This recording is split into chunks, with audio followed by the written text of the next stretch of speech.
Good afternoon and welcome to NOCC's June Ask the Experts. What I wish I knew when first diagnosed with ovarian cancer. I'm Alana Feuchter, Patient Insights and Advocacy Advisor, and our experts today are fellow ovarian cancer survivors, Rosie Brilliant, Kathy Burgess, and Sheila Jones. Hopefully last month you participated in NOCC's wellness retreat. Those that did participate really responded to the survivor stories, which were among the most highly rated sessions of the event. Based on that, and on the fact that we celebrated National Cancer Survivor Day earlier in June, we thought it would be nice to offer another opportunity to hear the advice of survivors willing to share their insights. We hope in doing so that you will feel connected to the teal community and also gain some insights that might help you on your own journey. I have several questions that I will ask the panelists, but we will leave time at the end for your questions. So please feel free to type them in the chat box at any time. Also, we'd love it if you type in the chat box where you're from so we know who's watching. So I'd like to briefly start with having each of our panelists introduce themselves and tell us briefly a little bit about when you were diagnosed. I will start with you, Rosie. My name is Rosie Brilliant. I was diagnosed 8.5 years ago, stage 4 ovarian cancer. My diagnosis, like many other women with ovarian cancer, was a blindside. I had a pain in my leg, went to the orthopedist. He did a CAT scan. When it came back, he said to me, "You have cancer." And that's how I was diagnosed. So, you know, it's been an 8.5 year journey, and I'm thrilled to be here. So I'd like to briefly start with. Okay, great. I would love for Kathy next to introduce yourself. Excellent. Thank you so much. Always great to be here with my fellow panelists. I'm Kathy Burgess. I am celebrating literally 2 days from now, 4.5 years. I was diagnosed surgically of ovarian cancer. I'm considered NED, no evidence of disease. I love NED, but I recognize how fortunate I am and how much I need to make sure I need to do everything I can to stay that way. Happy to be here and happy to share any and all of my experience and hope that I might be able to help somebody else. Awesome. Well, we're happy to have you here. Sheila. Hi, I'm Sheila Jones, and glad to be here with the other panelists today. My journey started about 3 years ago and diagnosed with stage 3C. Quick, unlike many other stories that I've heard, the diagnosis, all of my doctors were on top of my, the process. So it went fairly quickly, and I'm glad to be here today. Thank you. Awesome. Well, thank you, Sheila. And thank you all of you for offering up your insights today. I'm going to get started by asking each of you, and we'll go in reverse order this time. Sheila, you get to be first. What advice do you wish someone had shared with you when you were first diagnosed? Advice that I wish someone would have shared with me. I think the hardest thing that I had was honestly leaning on others. Truly leaning on others, whether it be your family, whether it be your teal sisters, whether it be your support group, whatever that looks like, leaning on others. I did not try to do it by myself, but I wanted to. And I think that's the biggest thing that most people need to understand, that doing it on your own just doesn't cut it. You need a network. You need all of your network, from your doctors to your teal sisters, to your support group, to your family, etc. So. All right, Kathy, I think that's a great input. Like, we as women, we're so used to doing this all on our own, or, you know, usually we're the ones doing it for other people. And now we have to take the support from other people. Kathy, what would you say to that? What advice would you wish you had? Apparently, I wish I had known Sheila and Rosie before when I got done, because that's perfect advice. So for me, couple things. One, yes, I wish I'd known about NOCC first and foremost. I found out about NOCC after I'd gone through treatment, and I was literally walking through the Massachusetts Conference for Women, and they had a booth. And now I've tried to stay very involved in my local chapter, both through fundraising, but also just participation and education, because I had no resources. My doctors were amazing, but I also had, my surgeon was like, listen, don't look at statistics, because they're historical statistics. They're not going to tell you what's going to happen. And that was great advice. My only problem is I also didn't, as a result of doing that, I didn't reach out to other people. So I think building that network would be great. And just being able to bounce ideas like how you're feeling, what are you doing to kind of maintain your strength through whatever your treatment process is. So if I were to go through it again, those are some of the things I'd share with somebody right away, or somebody who's confronting this right now. Those are good. Finding a community. And how about you, Rosie? I think one of the things that I would want to share is, being the kind of person that I am, foolishly, I said to my doctor, how long do I have to live? And that was the wrong question to ask. First of all, they don't know. It, like you were saying, Kathy, it's all built on statistics. I do remember the doctor saying to me, this is all, a lot of it is based on your attitude, how long you will survive. Well, I went, great, I got attitude for 10 people, so I'm in good shape. But I do feel that we tend to want to know that answer, but no one can tell you that. So it's a question I'm kind of sorry that I asked, because it always preyed on the back of my mind. I've outlived, like I said to my doctor, I want 10 years. And she said to me, I'll give you 5. Well, she was wrong. I'm closer to where I wanted to be. But again, you know, nobody knows. And it's a bad question to ask. Well said, well said. Sheila, can you tell us a little bit about how you think your journey was unique? As mentioned in my beginning of my story, I think that the uniqueness about my story is that most women find out late. Yes, I found out late, stage 3C. However, most women have to fight their doctors to diagnose them.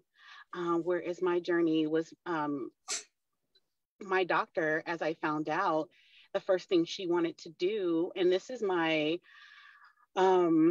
regular family doctor, that doctor decided that, hey, I know something's wrong. I see something wrong. I'm going to send her off. And right away, I got a MRI. And, you know, we got the test back from the MRI. And that was within, I mean, from the time that the pain started, that was in a couple of weeks, maybe 2 weeks at the most. And then from there, the CAT scan, which was another maybe week. And then from there, that was all 3 weeks. They wanted to start surgery by the 4th week. And because I wanted to make sure my affairs were in order, I delayed it by maybe a week or 2 later, but the process went so quickly, where it's unique. I hear many women's stories where they're finding out through pregnancy, or they're finding out through much later down the line, where they went to multiple doctors. And yes, I did go to the multiple doctors, but this was only after the fact that my regular physician understood that she knew the symptoms, truly. So more informed. That's fantastic. And you're right, that is a unique story, because so many women, unfortunately, are pushed from doctor to doctor and told that they have reflux or irritable bowel or menopause, and not to worry. So, yes. Endometriosis, yeah. Yes. That's another one that they try to use as an excuse for me, and it almost cost me my life. Yeah. Yeah, it's unfortunate. So, you know, we want all the doctors out there. Maybe some of them could be even watching and learning a little bit about ovarian cancer as well. Definitely a focus for NOCC moving forward. Rosie, I'd love to ask you, how do you, as somebody who is an 8.5-year stage 4 survivor, how do you manage when you hear you have a new recurrence or a growth that has changed? How do you deal with that?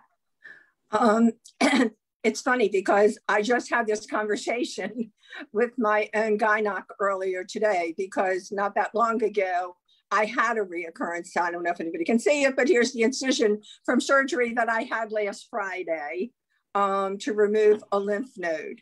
And I'm feeling fine and I'm doing great. A year ago, I had a recurrence in my abdomen and it was suggested that I get radiation.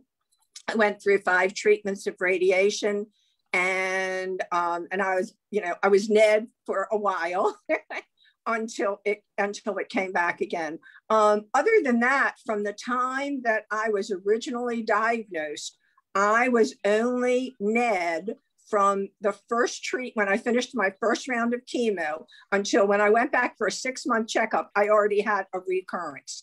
And for the next, 6 years or so, or 7 years, I was what they called stable. I used to say to them, what do I call myself? They go stable, because I was on different drugs that kept it from getting worse, that kept it from spreading, that allowed me to go on with my life. So for me, dealing with the reoccurrence has always been very fortunate.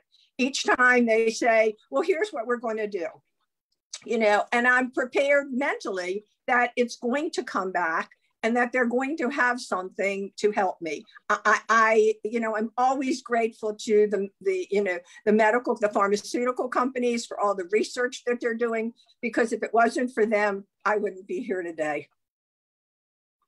Absolutely. Yep.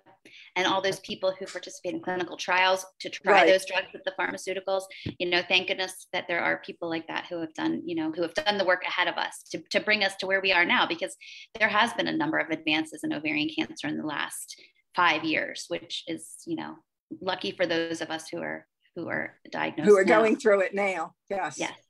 Yes. Kathy, I'd like to ask you, what might you say to a survivor that you met through an NOCC support group, let's say, who is having a particularly hard day or hard week? Hopefully I'm having a positive one that day so that I can provide positive influence. And I guess the first thing I'd say is it's very normal. I think the rawness of hearing that word and the rawness of knowing of what you're going through, and that your body is basically, there's a big fat war going on inside. And so it's not just physical, it becomes emotional and it becomes mental. So, a couple of things I try to do is, I would tell that person, give yourself some leeway. It's okay to be sad. It's okay to have a tough day. It's okay to be tired. What I tried to focus on is I've been fortunate. I'm still here. So I need to continue to fight so that I can make sure somebody else gets diagnosed sooner than I did. I was one of those stories that I fought for 3 months to get diagnosed, and was diagnosed only because I showed up to an emergency room and demanded that they run every possible test on me. I think the other thing I would say is to take self-care. Right. And so for me, self-care can take every form of self-therapy. I continue to talk to my social worker. Even today, she's a great resource, kind of helping me understand, how I view life as a result of having walked through this cancer journey, and the never-ending fear that it might come back. I use apps to help meditate. For 20 years, my therapist told me to meditate. I never did. Cancer was like, hey, you know what? You've got time on your hands. Maybe there's something to meditate. So I use the app Headspace because I think any woman, cancer or not cancer, we battle lack of sleep. We battle the ability to sleep. Our minds go rampant. So I do use an app to help me meditate. And one of the other things that I've given as advice to another survivor is, as hard as it is to motivate, just doing a simple 10-minute walk a day makes an enormous difference, not only in your overall physical health, but in your mental health in terms of how you approach every other day. and whatever challenges might lie ahead. Yep, I would agree with that. And always treat yourself to ice cream. Why not? I agree with you. I have it every night. Oh, that's great. Rosie, do you ever have survivor guilt? And if so, how do you deal with it? Yes, I often have survivor guilt. In 2015, I live in a condo, and my neighbors and friends all decided to help me. And we did a fundraiser for NOCC. And I live in Baltimore, and a lot of people heard about that I was doing this fundraiser. And so women who had ovarian cancer were reaching out to me and saying, I want to help, I want to participate, I want to do something, whatever.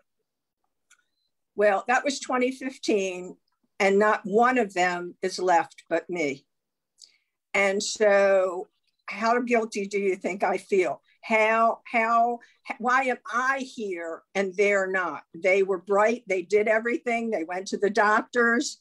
So yes, it does make me feel guilty at times, but I guess I kind of make myself feel a little better that I'm doing things like this to try to help other people.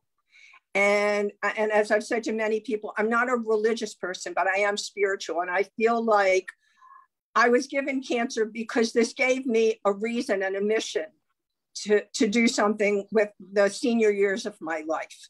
And I've devoted all my time, all my energy. I'm a walking advertisement with my teal nail polish. People stop me all the time. I carry NOCC stickers with me and signs and symptoms and things like that. So yes, I do feel guilty that I'm still here. The other part is I also feel guilty that I passed the gene on to my daughter. That is something I don't know that I'll ever get over. So for those who don't know, I am Rosie's daughter, and I also am an ovarian cancer survivor. And I've told her before, don't feel guilty. Of course, I have my own children and they have yet to be tested. So I may experience the same thing that you are feeling, but I want you to know not to feel guilty, because it obviously was not something that you intentionally did. And your knowledge of ovarian cancer is really what helped me be diagnosed at an early stage. So that's a huge part of my experience and your experience. My next question is for you, Kathy, and can you talk a little bit about how cancer has changed relationships with either your significant other, your friends? How has it impacted you? It's interesting. I as I was thinking about this for today's call and kind of what it looks like is it's really different in different timeframes. So the relationship certainly changed while I was going through treatment. It certainly was easier for people to recognize that I was going through some form of battle when I had lost my hair, wearing a wig, or even when I was trying to grow my hair back and it was super short. People knew something was wrong, or they might have heard. I think what cracks me up the most is when people have no clue. And I was very open when I first came out. I was like, oh, it's ovarian cancer. My mother died of colon cancer. And so people are like, oh, did you have colon cancer? I'm like, no, I had ovarian cancer. And then, you'll come back and you'll talk to these people like a year later. They'll be like, you had breast cancer, didn't you? I'm like, no, I had ovarian cancer. So I think that's challenging. And ironically, my father, who unfortunately passed away recently of cancer that he battled 25 years ago, even my father didn't remember what type of cancer I had. So I think what was interesting to me was recognizing that this was the number one thing going on in my life. And even some of the people who are the closest to me, my family, couldn't wrap their hands around what ovarian cancer was and how I got it. And I agree with what you said about the situation where your mother had it, you have it, and now it's something that you and your family look at. This is not something somebody did to you. Nobody does this to us. It's a challenge we are faced with, and it's an opportunity for us to come out, whether we look like heroes or leaders, whether we just look like the common person. I'm fine with either title, but it's an opportunity to fight back and say, you know what, I'm going to beat this, and that this is not my end chapter. So I think that was one of the first things I noticed about a difference with people. The second piece is actually my partner has been amazing. She has really taken a hold of what we eat and how we eat, and really been trying to focus on helping me make changes in my life to give myself the best possibility of surviving a lot longer, and trying to model myself after your mother, beat whatever time frame was given. Don't let somebody tell you when you're going to live or die. So she has been fantastic, and it was challenging at first, but in the end, having worked through it together, it certainly made our relationship so much better. And I think that is unique, because I do know that this type of diagnosis puts pressure on any relationship. Absolutely. And people still today, here I am 4.5 years out, they still ask, they're like, are you okay? How's your health? So in some ways it almost becomes your identity, even though it was in the past. Some people will always keep that as front of mind. So one thing I've just learned to do is just meet people where they're at. Whatever they're comfortable with, as long as I'm comfortable with it, it's fine. You know, I don't think I need to put a banner on my chest that says, you can't ask me about my cancer. I've kind of come to a position where I want everybody to know what it was, because had I not been so, actually it was my partner, had she not been so adamant something was wrong, I would not be here today. So, so I think it's, you know, relationships do change. Some people do fade out of your life because they get so afraid of it. But those that embrace you, I've made so many more and more deeper relationships as a result of this. And the people I've met through NOCC have just been nothing short of amazing. Sheila, do you want to add something to that? I agree. I agree all of what was said. It is definitely one of those things, especially when it comes to meeting people where they're at. I think the biggest thing is not letting this become your identity, because for a while unfortunately it becomes your identity, because you deal with it day in, day out, and then you have to figure out how to move past being a woman with ovarian cancer. So yeah, I definitely think meeting people where they at and allowing them to continue to express, like, it's okay to talk about it. Let's talk about it. Let's have that open, candid conversation, even sometimes raw conversation about what this is. Again, meeting them where they are about it, because not everyone wants to hear the rawest details of what this disease is. Some people just want to know scratch the very surface of what this is, and accept that. And I'm willing to share all the details, from the very basics to the gory gore, to educate someone, because I'd rather them know and they have the details about what this is now, versus them, like many of us, find out the day that they're diagnosed. Right. So I just wanted to add that I don't want to be identified as ovarian cancer survivor. I mean, in a positive way, yes, I do. But I don't want that to be what people think of when they think of my name. right. And so, like I said, I just recently went through surgery, and I was very selective in the people that I told that I was having the surgery, because I feel like people, you know, especially if it's a reoccurrence, they're already going, oh my, you know, and people are seeing you in a different light. And that was something that I personally have a very hard time dealing with. This is not a pity party. I don't want anybody's pity. You know, we're all surviving. There's drugs, there's things to do.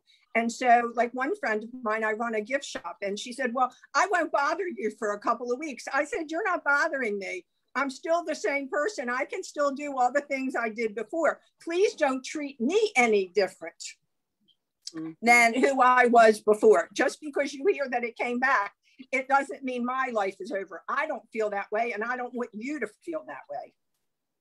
Right. Well said. Yeah. Well said.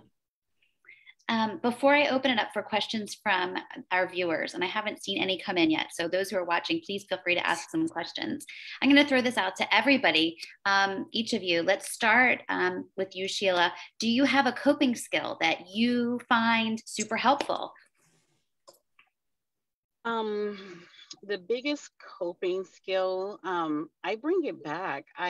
I give back. I think the biggest coping because I do have a lot of survivor guilt, and it's kind of the reverse in regards to, because I haven't been doing this for long, I feel guilty saying I'm a survivor, because there are so many of women out there who have been doing this such a long time. And, you know, I've heard stories, 15 years, 8 years, and I'm just beginning my story. So that survivor guilt is real in every dimension. And I think when it comes down to coping, I lean on my sisters. I hear my sisters. My teal sisters, I definitely go to them when that is happening, when I'm struggling. So I think that's what I do. Excellent. We just got a comment that says, I feel the same way, Sheila. Kathy, how about you? What is a coping skill that you find helpful? So I try to lean on the self-care, but I do have to say, I think when it comes to coping with the cancer concept and knowing that it's ovarian cancer, and I do try to stay in touch with support groups. I try to stay in touch with other cancer survivors, because I think, and maybe I'm making an assumption here, but I think a lot of us feel the same way. I, like you, Sheila, I feel like I'm still new in the story. I'm 4.5 years, which is hard to believe. But I fear, because I'm looking at the 5-year anniversary. And it's like, well, what happens at 5 years? That was the magical statistic, right? So there is anxiety there. So that goes to my self-care. So the physical self-care, I do use acupuncture. I think it is the best thing in the world. I found that excellent in terms of reducing my anxiety and my stress. Other things, anything from a facial to a manicure or a pedicure, to kind of, again, physically treat myself and my physical body. But I think from a standpoint of navigating the cancer piece, I try to physically I'm trying to do what's right for my body. And the only people I feel like I can really talk to about the cancer are other cancer survivors, whether it's ovarian or breast. And I've met some survivors just through my life that are all in my age group. And it's been nice to be able to just openly speak about your fears and what your body goes through, and kind of what your fears on the horizon, and think about the fact that we have a chance to change that horizon. I'm going to ask you now, Rosie, what coping skills you have, but somebody asked, what age were you when you were diagnosed, if you don't mind sharing? I was 67. Me, Rosie? No, Rosie. I was yes. 67 years old. Okay. So this coming Tuesday, I will turn 76 years old. So yeah. So you know, it can happen at any time in your life, you know, young, old, whatever. I guess my coping skill is I'm very good at putting things at the back of my brain. And so I stay crazy busy every day. I am the happiest when I'm busy. You know, like if I get up and I see I have 5 things to do that day, I have the biggest smile on my face and a little sunshine outside. I'm the happy girl, because I know I'm gonna be doing things all day long. I find that when I have too much free time, personally, that's when I start thinking about, you know, oh, this aches. You know, part of that is my age too. But you know, but I go, you know, oh, this aches, or is it that, or is something happening, or whatever. So I find that being busy is really the best for me. Alana mentioned that, you know, she's my daughter. She's been together. I think we have helped each other a lot. There were things that I went through before her. There were things that she went through before me. All of the knowledge that she has, you know, like when I have a question, I send it to her, and a lot of times she'll write me back and she'll go, "Ma, that's not it. I didn't get a degree in that," you know. So, because I'm always going to her, I'm saying, "Well, I got this report. What does it mean?" You know, she goes, no, I don't, you know, I'm not a doctor. But so I do have the advantage of having someone sort of in the field to help me and who understands what I'm going through. And so I think as a mother and a daughter, it has certainly, we were always close before, and now we're super close. Yes. Well, I see that it's 4:32 Eastern time, and we're actually over time. This was a great conversation.